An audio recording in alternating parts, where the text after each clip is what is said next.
Tərcümə sənətindən danışacağıq. Tərcümə işinin xarakteri elədir ki, həmişə iki dil qarşılaşmalı olur və bu qarşılaşmada qaçılmaz şəkildə itələmə qüvvəsi işə düşür. Təcrübəli dil təcrübəsiz dili sıxışdırmağa başlayır.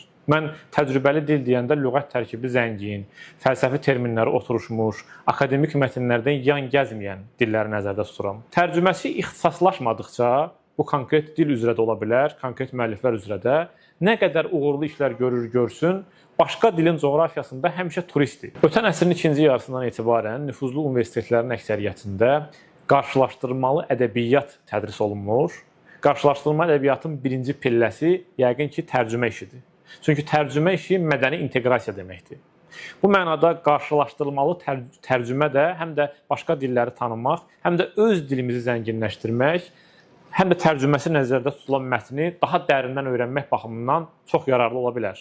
Məni həmişə düşündürüb ki, tərcüməçinin öz dilini üstəgəl xarici dili bilməsindən başqa zövqü niyə kriteriya kimi gözdən qaçırılır?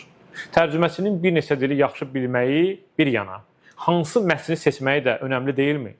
Çox deyilib. Ən mükəmməl tərcüməçinin belə çox yaxşı redaktor olmalıdır. Bəs ekspertlər necə?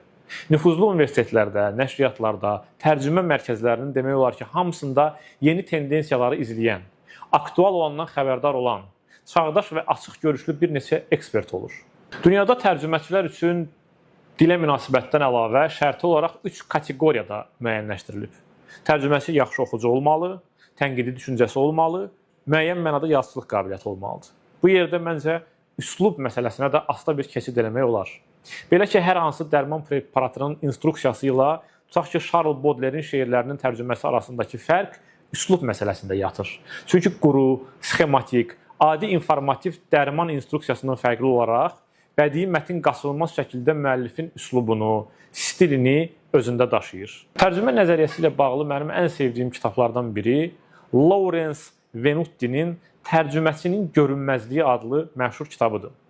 Venetto bu kitabında təxminən deyir ki, tərcüməçi kölgədə qalsa da, o kitabın həm müəllifidir və eyni ilə əsərin əsas müəllifi kimi onun da mətndə göründüyü və ya gizləndiyi yerlər və müstəvilər olur. Venutti belə bölür.